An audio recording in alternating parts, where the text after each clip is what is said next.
All right, so welcome everybody. We have Cloud Clinic 5, as I mentioned, two topics today. We will hear from Amazon Web Services Representative Niris Okram on capacity blocks, and then I will, if time permits, I'll give a short presentation on something called the Littlest JupterHub, and we'll call that the plan for today. Let's see.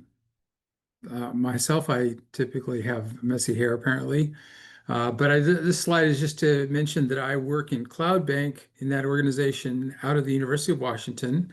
My emphasis is on education, outreach, and training, and I'm not a computer scientist, but I am an enthusiastic advocate for data science in general and for open science methods. My perspective on the Littlest JupterHub will be from that level of comprehension. The Cloud Clinic series has had 4 prior installments. We've discussed preemptible instances on the cloud, data publication and API access. We've discussed Docker containers as computation modules, and most recently, connecting object storage, like an S3 bucket, to a local machine, such as a laptop, in order to have what appears to be, in some ways, a very large data drive. And today we'll be talking about what is the Littlest JupterHub and when might one be interested in using it. So these are links that will be available. And so now I will stop sharing. Wait.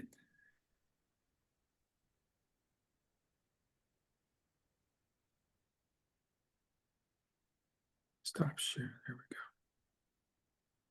And invite Niris to take over the narrative as we hear about AWS capacity blocks. Yep. Thanks, Rob. And thanks everyone for joining. Let me turn on my screen share here.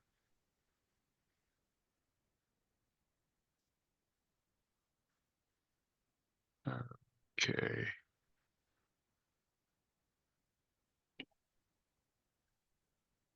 So hopefully everyone can see my screen. That's where I'm opening up the slide deck. It looks good. Okay. So brief introduction before we get started.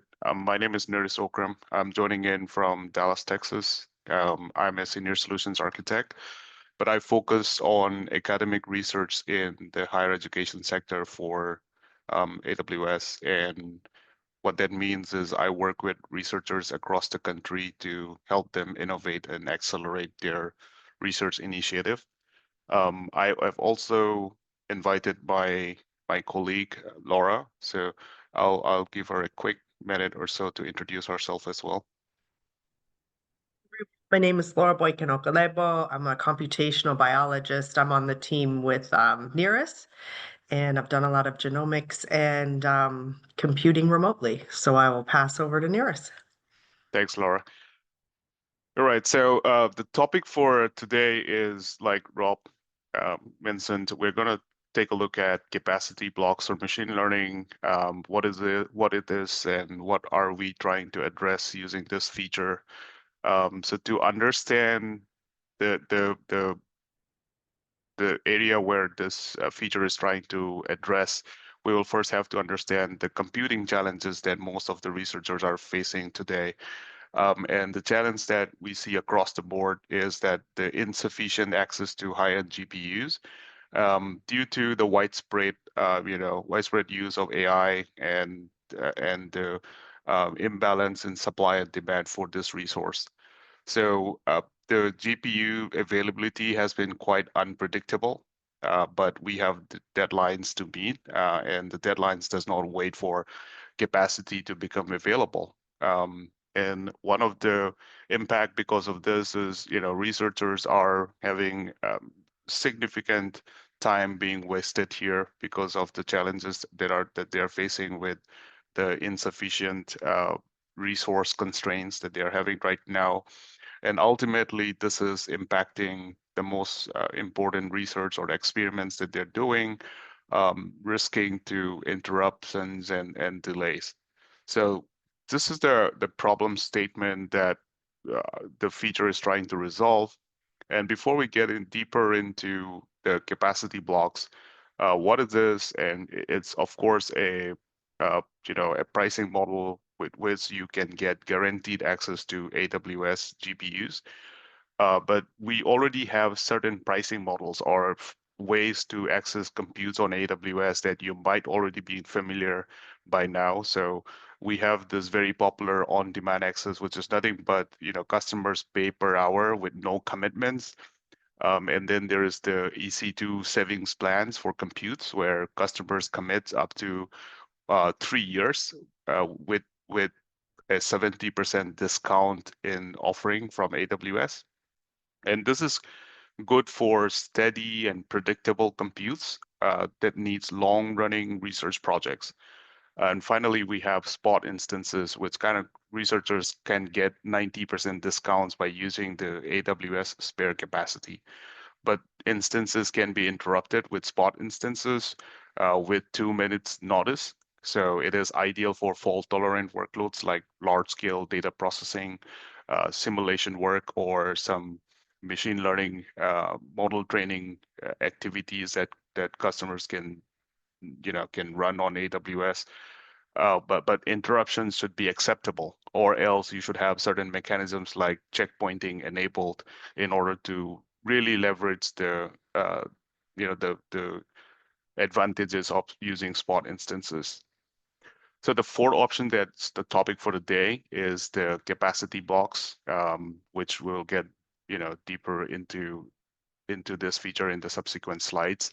It kind of gives you an uninterrupted access to capacity by reserving GPUs in advance. So what is EC2 capacity block for ML? This is a new feature. I like to think of it as a mechanism for machine learning teams to secure the necessary high performance GPU instances at a specified future time for a set duration.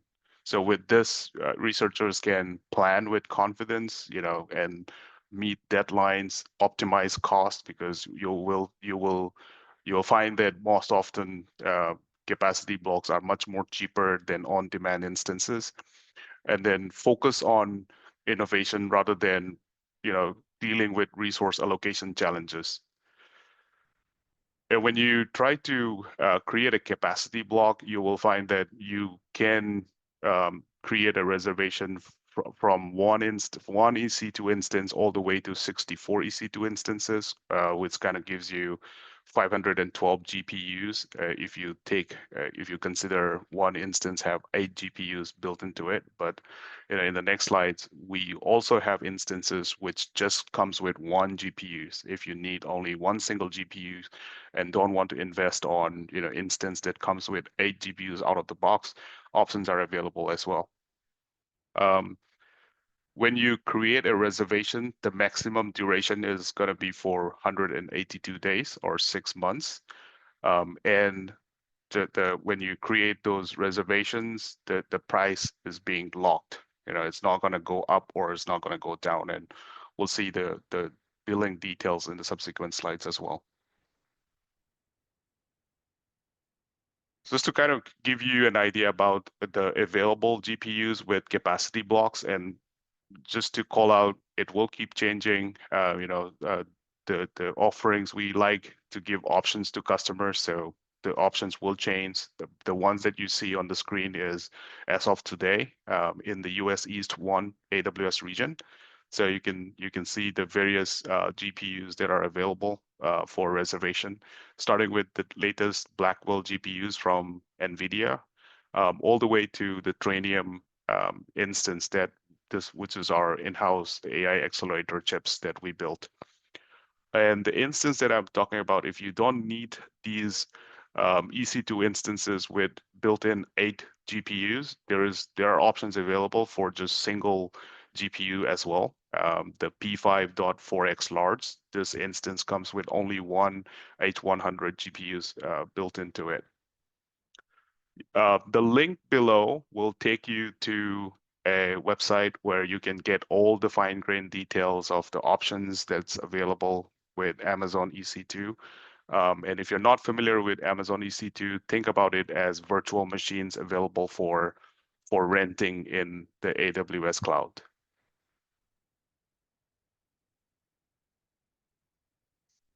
So here's the billing information about using capacity blocks. So there are two main components with capacity blocks. When you create a reservation, there will be the upfront reservation fees, and like I said, the pricing is dynamic.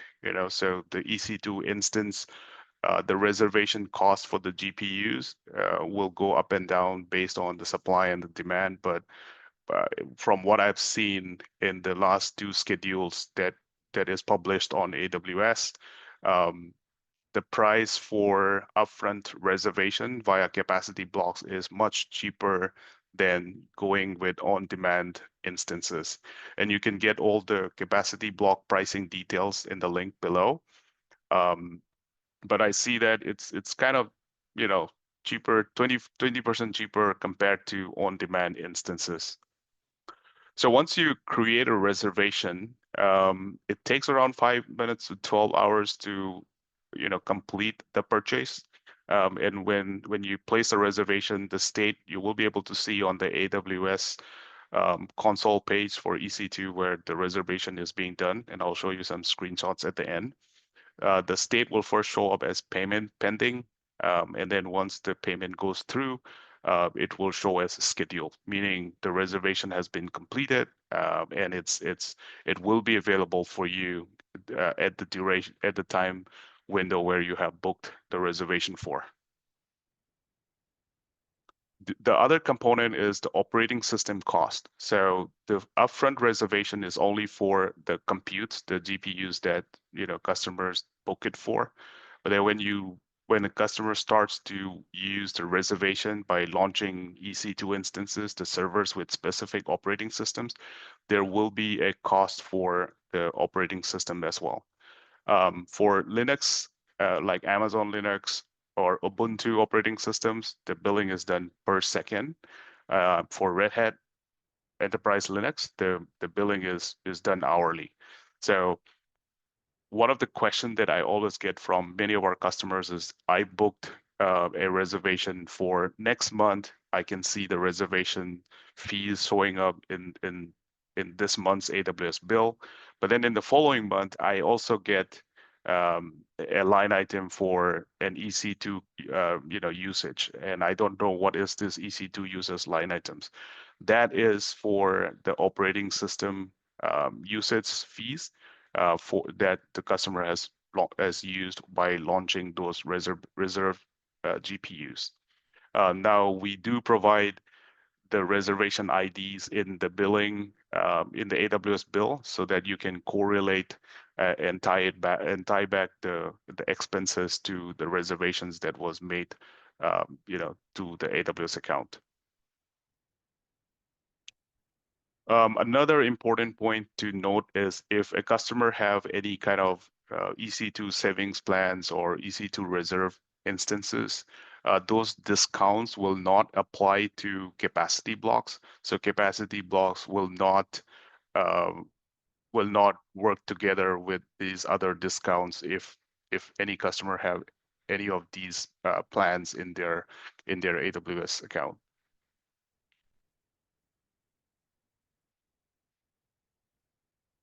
Now, let's kind of look at capacity blocks. What are the ideal use cases and what are some of the not so ideal use cases, right? So we are paying a price for using the latest and the greatest GPUs. So you should think about leveraging capacity blocks for machine learning. If you are doing, if you have certain deadlines to meet, or if the team is doing, machine learning model training that requires a cluster for multiple days with high-end GPUs, or if there is a project where you need to run through hyperparameter tuning by defining a range of hyperparameters in a cluster. So that is an ideal use case for capacity blocks. What is not an ideal use case is going to be more around some development or debugging use cases, or some short-term use with just anything less than 24 hours. We will recommend to go with, some kind of spot instances or on-demand EC2 instances, and capacity blocks might not be the ideal use case for those type of scenarios. And of course, budget constraints as well. So since you are going to book premium GPUs, the budget has to be considered as well before placing the reservations. Because if there is no budgets allocated, the reservation will not go through. The payment will fail, and the reservation will also fail in that case. Some decision frameworks that we recommend to kind of discuss within the team, or ask yourself if you're the one that's kind of considering to go with capacity blocks for ML or not, is, do I need to have access to high-end GPUs, like, the latest GPUs from NVIDIA or the AWS Trainium 1 AI accelerators? Do I have any will I have any impact if there is a capacity shortage right in the middle of my experimentation or my project work? The other consideration is my ML model training that I'm trying to do, is it more than 1 billion parameters, which will require a lot of GPU memories from those instances? And do I have the budgets to place the capacity reservations? So these are some of the questions that individuals or teams needs to discuss before deciding to place a reservation using capacity blocks.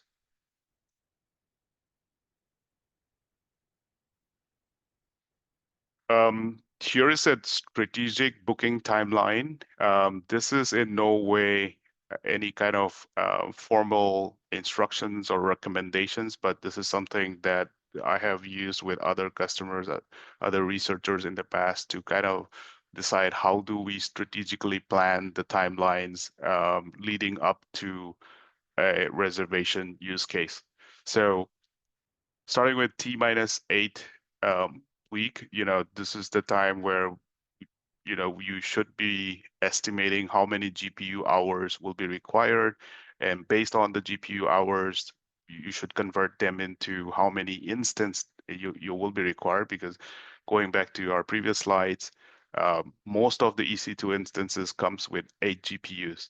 So once you have a good understanding of how many GPU hours do I need, I will use that information to convert into what type of instance I'll need, and how many of those instances do I need, and for how long, right? So that information is very, very critical. And then I will also get the necessary budgets approval for placing this capacity reservation. And T-2 to T-4 weeks, this is where the data preparation, loading the data to AWS, because once you launch an EC2 instance with the expensive GPUs, you want to make sure that all the data preparation is being done and the data staging was completed, so that it can start crunching those numbers. And then test out the scripts, your training scripts, your validation scripts, all of that in advance, just so that you don't have to spend time debugging once the compute becomes available, and then go ahead and place the capacity block. Once you get through all of these, milestones, T-1, this is where we highly recommend to not wait for the reservation time to open up and then go into an EC2 console to manually launch those instances. Instead of that, prepare in advance by creating the AMIs, or the Amazon machine images. So this is the time where you should be picking the right AMIs from AWS. We have various managed AMIs with all the popular drivers and programs already pre-installed for deep learning. And if you need more than that, you should be installing in advance and creating a custom AMI in your AWS accounts. So the AMI should be created and it should be ready to go. And to avoid launching instances manually, we will recommend to create an EC2 launch templates as well. So these are the bootstrap scripts, so that once the reservation times comes, you will automate the launch of EC2 instances rather than launching it manually from the console.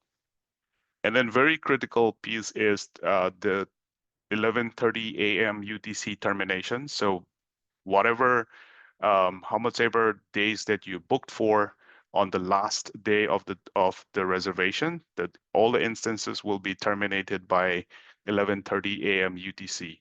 So it will 11:30 UTC is UTC minus 8 is the Pacific Standard Time. So for example, if you have to book for 2 days in Pacific Standard Time, and let's assume that the reservation time starts by Monday 3:30 a.m. Pacific Standard Time. On Tuesday 3:30 a.m. Pacific Standard Time, this is the first 24 hours, so the instance will run normally. But then on Wednesday early morning 2:50 a.m. Pacific Standard Time, 40 minutes before the end time, because remember, the instances will be terminated by 11:30 a.m. UTC, which translates to 3:30 a.m. Pacific Standard Time. An event bridge notification will be sent. So just like if you're familiar with spot instances, before we claim the capacity back, an event is triggered 2 minutes prior to terminating those instances. In the case of reservation with capacity blocks, 40 minutes prior to the termination, we will send an event bridge notification. So customers can subscribe to those events, and they can do any kind of backups, auto-save, or checkpointing prior to termination of those instances. So by 3 a.m. Pacific Standard Time, 30 minutes before ending, we will start to shut down those instances automatically. And by 3:30 a.m., all the instances will be terminated and the reservations will end. So the last 30 minutes, we will not be charging the customer for the last 30 minutes. But 40 minutes prior to the termination, customers will get an event bridge notification. So if they want to create any pipelines for doing checkpointing, this is the event that customers can subscribe to. So please plan ahead of time and consider and know that there is a 11:30 a.m. UTC termination for all the reservations.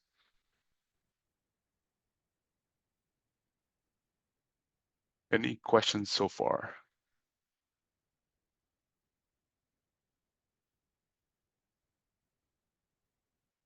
Okay. Now let me show you how to create capacity blocks from the AWS console. So once you log into the AWS account, and when you go to the EC2 page, on the left, you will find capacity reservations under instances.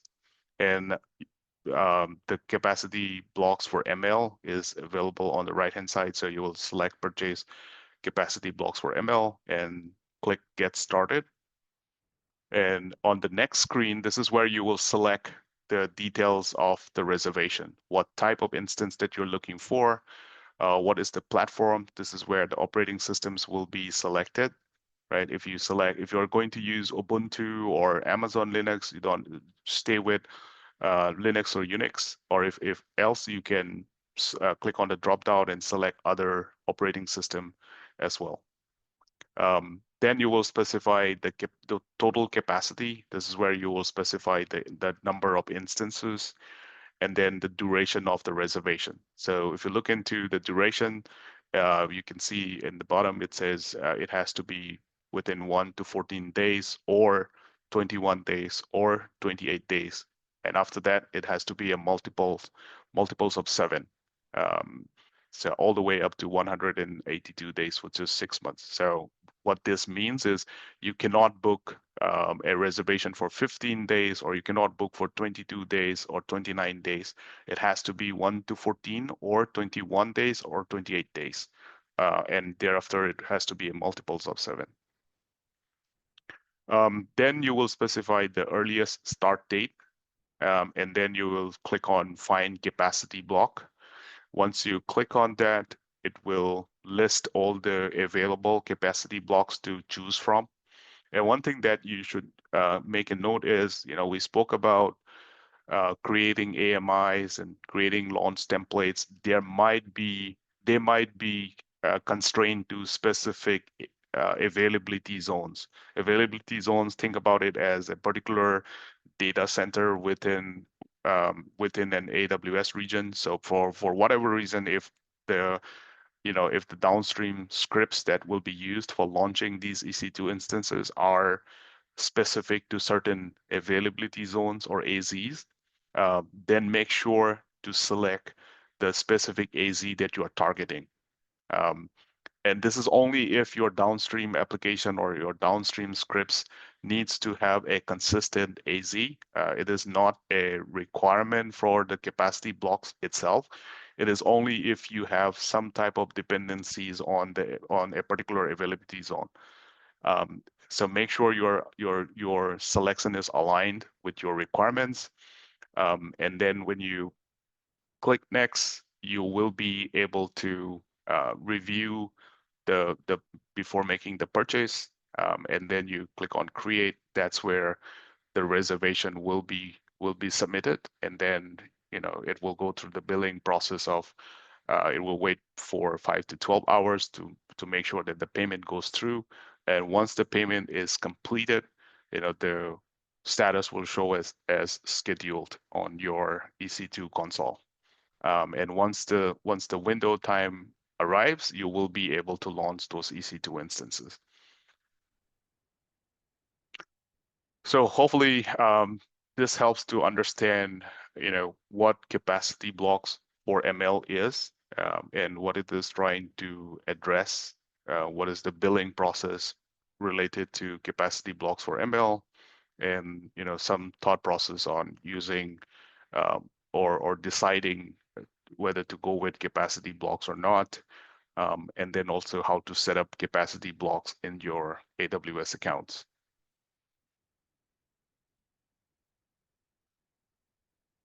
Yeah, so that's a very quick presentation on this small feature yet powerful on AWS EC2 service.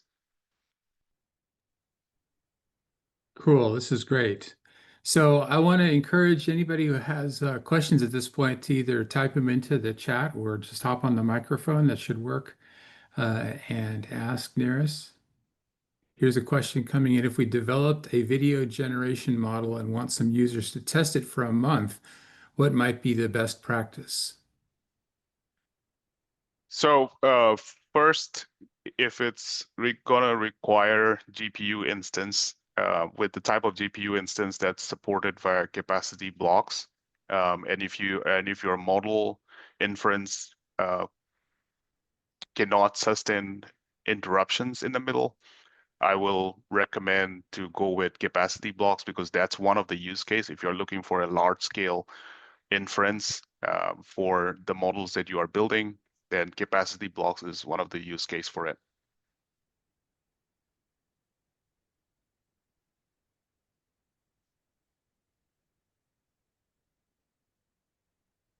Now the question, if the requested capacity block is overestimated, will the charge for the unused time be refunded?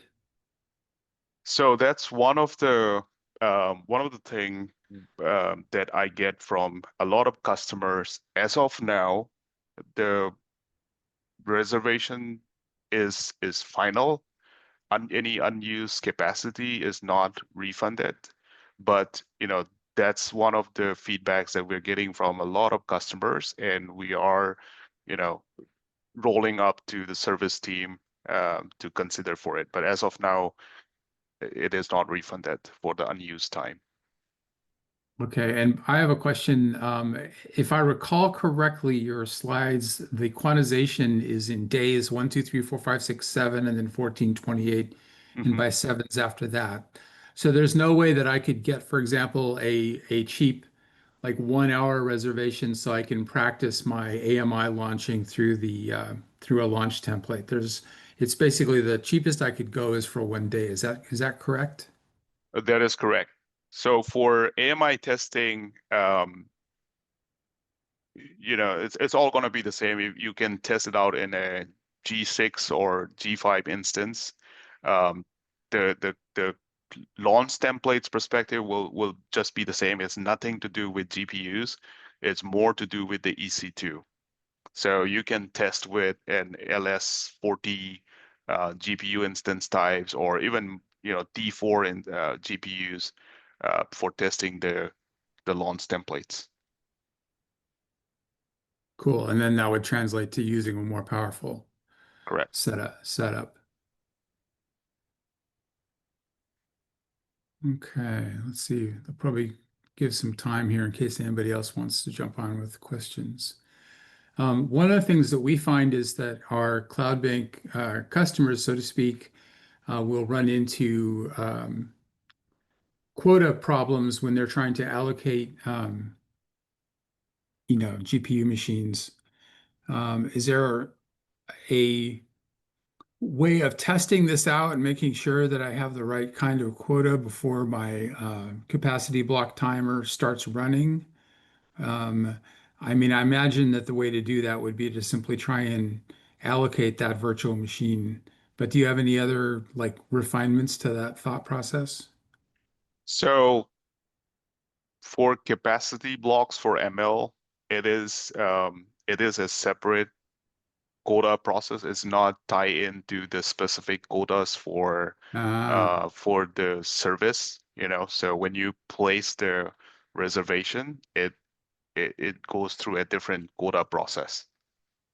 okay. So if I successfully place the reservation, that's all I need to be sure that my GPU machines will come up and Correct. operate as I hope. Yeah. Yep.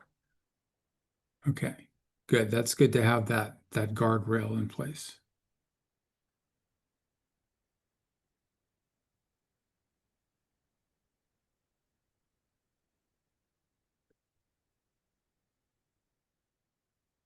All right.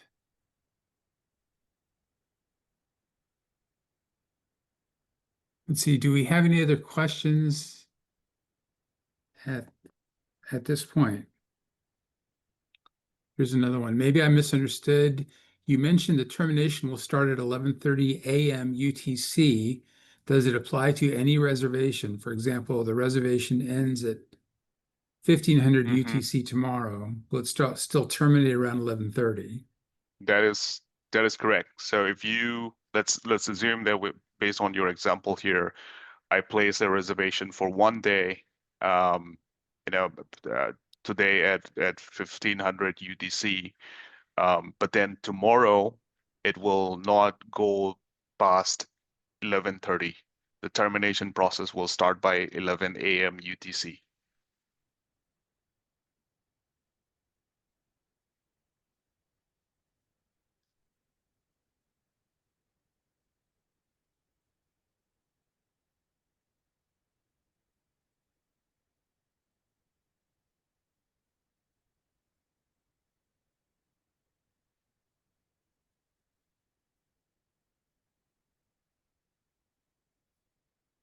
All right. Well, let's see. I'm not seeing any other questions appearing.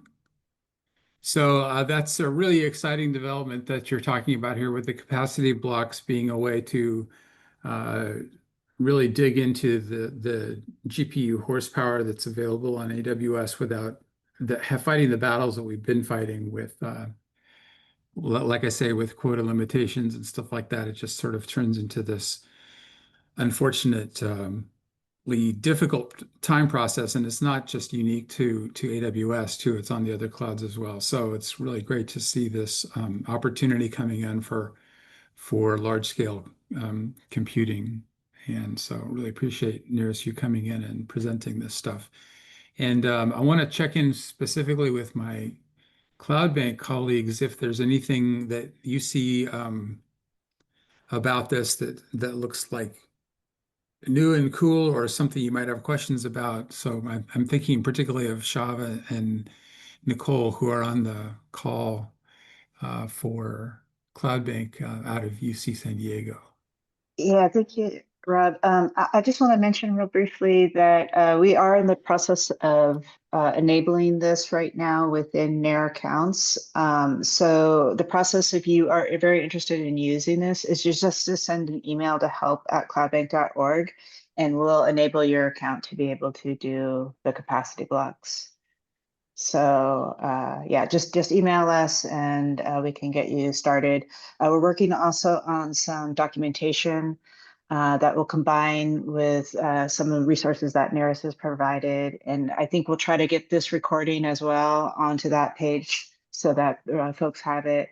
And then we can get this, we'll send out email when that's available. But in the meantime, if you're very interested in using capacity blocks, you think you have a good use case for it, just email us at help@cloudbank.org. And then will that, when CloudBank 2 goes into action in the sort of November timeframe, will that be automatically activated, or will that also be an elected activation? It's a good question. I, I'm not sure yet. Okay, good answer. Yeah. Okay. Well, we'll have to see about that. You mentioned NAIR, so I'll just expand that acronym as National Artificial Intelligence Research Resources. That's the program out of NSF. So you go to that. That's what that means. Okay, cool. That's great. Thank you, Shava. Mhm. Okay, so at this point, we will pause. If you were here for the capacity block presentation, then we'll call that good on that. And then, as Shava mentions, help@cloudbank.org if you have further follow-up questions that CloudBank can help with. And then, so thank you again, Nirasa, for a great presentation. And I'm going to pivot at this point to a brief set of remarks on something called Littlest JupterHub. If you're here interested in that, then please stick around. If not, then thank you for sitting in on the capacity block presentation. This has been great for us, and it's nice to have the cloud providers actually stepping into our cloud clinic out of the CloudBank project and contributing, because we really want to make sure that people have access to the cloud vendors and the technologies that are specific to the different cloud platforms. So that's great.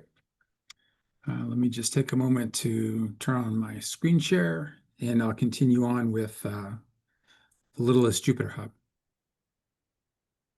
Okay, thanks, Rob. Thanks, everyone. I'll drop off. Okay. Yeah, if you need anything, you know how to get hold of us. Okay, fantastic. Thank you so much, Niris. Thanks.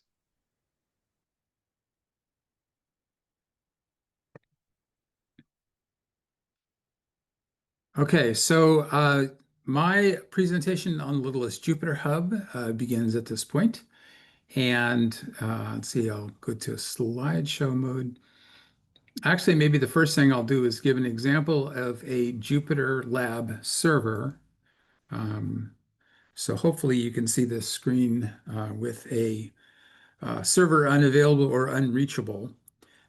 So if you're unfamiliar with Jupyter Lab, that's the sort of most recent incarnation of what was originally Jupyter Notebooks. And this is a sort of interactive Python-based interface. And I'm going to try and hit restart and see what happens.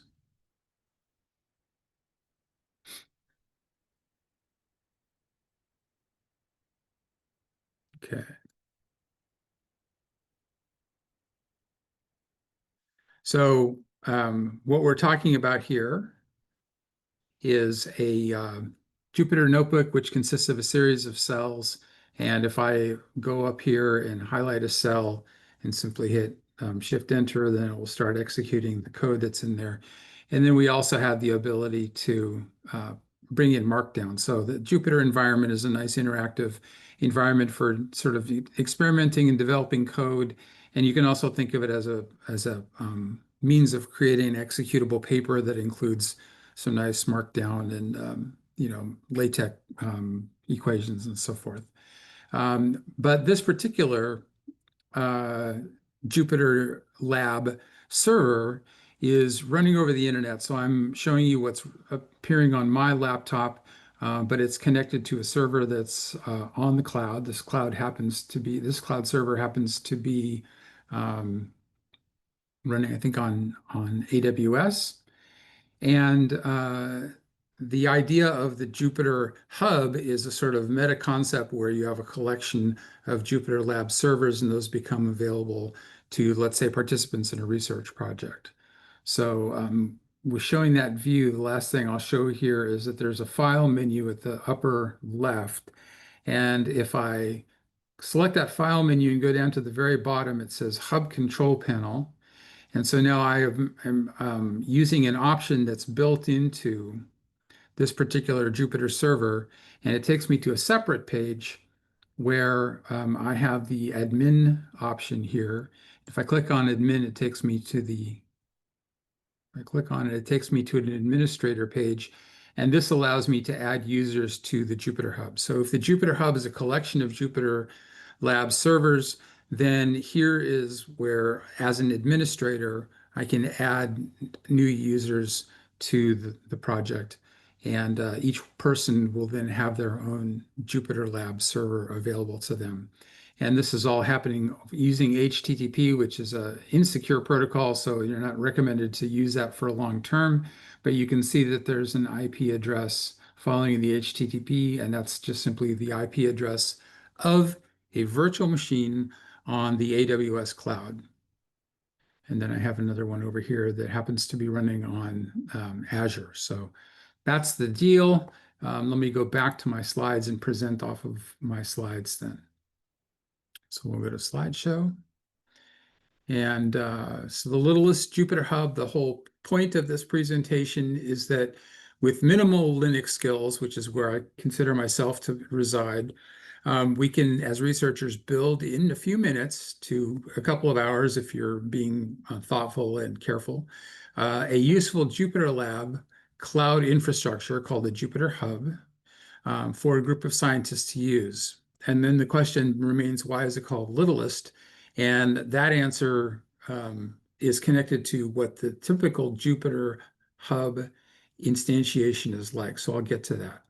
And I'll call out related technologies, the Git utility in Linux connected to the GitHub. That's a whole nother piece of this. Environments, and then cloud virtual machines, and the born-again shell and the secure shell. So that's kind of the basic vocabulary that we're working with. So a Jupyter Lab or Jupyter Notebook server has a Python kernel running. I'm using Python as an example. It can support other languages also. As we saw, it has a browser-style interface. I didn't show it, but you can have a Linux bash shell in one of those windows, and then the Jupyter Notebooks, which is what I did show. And the interface includes a file browser and the bash window, and then this tabbed view. So here's a static view of what I was just showing. There's some Python code in the sort of the center circle there for the two examples, IPython Notebook. There's some markdown, there's a file browser, and there's even a path control. So there's a lot of useful stuff built into this interface. And the notebook consists of cells, which are either code cells or markdown cells. And I think there's also a couple of other different cells. But those are the two that I focus on. And then you're running a kernel, and then the server could be a cloud virtual machine, which is what we saw a moment ago. So there's the demo's been taken care of. Okay, so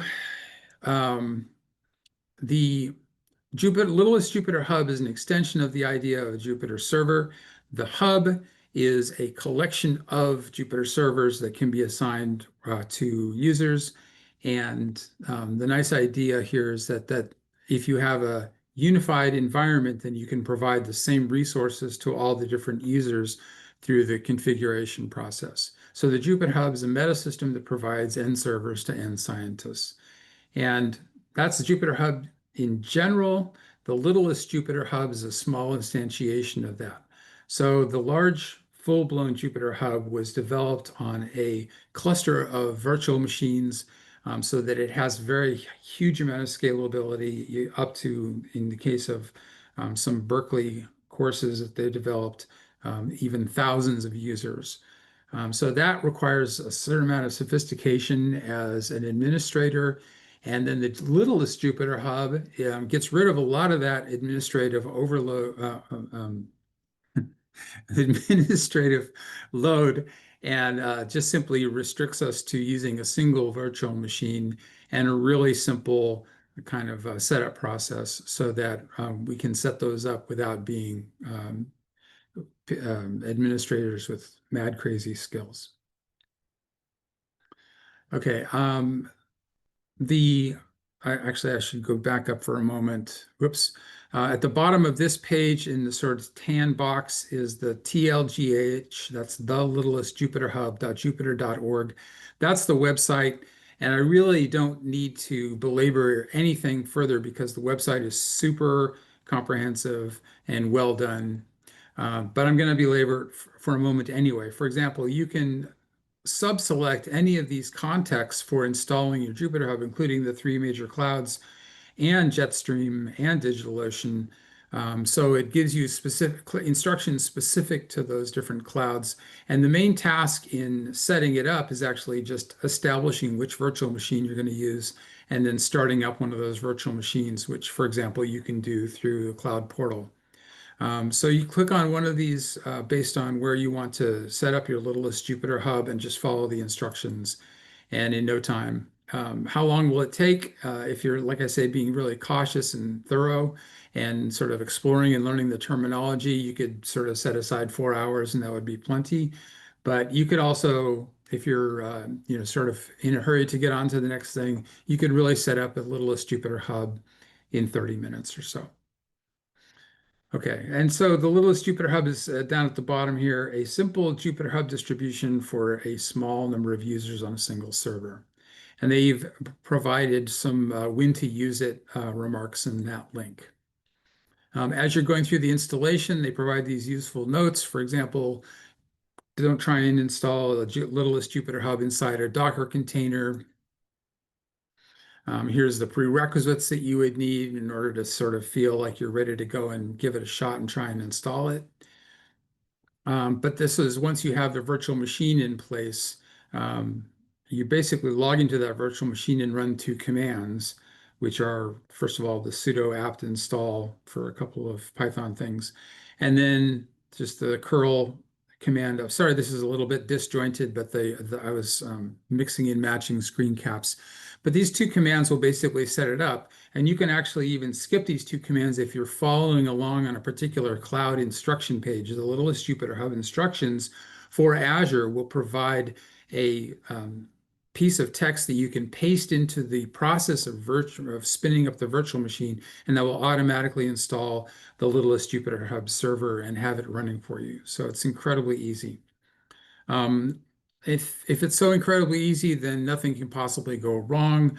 But that's not quite true. When you're setting up a VM on the cloud, they tend to have the SSH port left open, but everything else closed. So you might find that you can't actually connect to your JupyterHub server because there's a port closure. You need to open it up by adding an inbound port rule. This is not too terrible, but just something to cite as an example of something that can be puzzling. Also, if your machine is set up on Azure and you elect to have it turn off every day at 6 p.m. local time, then when you come in the next day, you will not be able to connect to it because it stopped, so you have to restart it. So that's like the worst I could think of for things to go wrong. Okay, so in addition to setting up the littlest JupyterHub, there's the idea of sharing content, sharing data, sharing notebooks, setting up the user environment, installing libraries, different methods of authentication, increasing the security from HTTP to HTTPS, and so forth. And so there's a lot of different pages on this. This is all provided in the documentation. again, really my main point here is just to indicate that the Littlest JuptyrHub is out there. It's available. It's super self-documented, and it's a great option. So to finish this up, these are notes I took during our presentation of capacity blocks, including the URL. And the main takeaway was the EC2 launch template necessity for learning that. And then the fact that you get an event bridge termination notice 40 minutes prior to that 11:30 a.m. cutoff, and the other sort of rules that we learned in that presentation. So that's my wrap up for the capacity block material. And on the Littlest JuptyrHub, they sort of represent the Littlest JuptyrHub implementations represent the sort of Goldilocks in between compute power for lots and lots and lots of people versus only one person, and the administrative effort. So that's the sweet spot that solution is available for. I should mention that the Jupyter stuff was developed out of Berkeley and a bunch of affiliated organizations. So we're highly in awe of that entire effort because of the usefulness of the Jupyter environment. I suggest integrating the use of any kind of Jupyter server, like Jupyter Lab server, with GitHub, so that there's a nice backup for the work that we do. Referring back to the previous Cloud Clinic, which discussed mounting an S3 bucket on the to make it look like a local drive with 9 exabytes of data capacity or something. That should work. I didn't have time to test it, but that should be integrable with the Littlest JuptyrHub environment. The cost of the Littlest JuptyrHub will be the cost of the virtual machine per hour, and you can get a pretty powerful machine for less than $1 an hour. Okay, the capacity is 1 to 10 users, maybe up to 30 for a class with modest computing needs, and the documentation is awesome. So that's everything I got there. Again, if you have questions about anything going on in this program, please email us at help@cloudbank.org. And really appreciate the other CloudBank members coming by today, of which I counted at least 4 from UW and UC San Diego. And with that, so I'm just seeing the celebration icon. Let's see, I'll stop my share and make sure to check the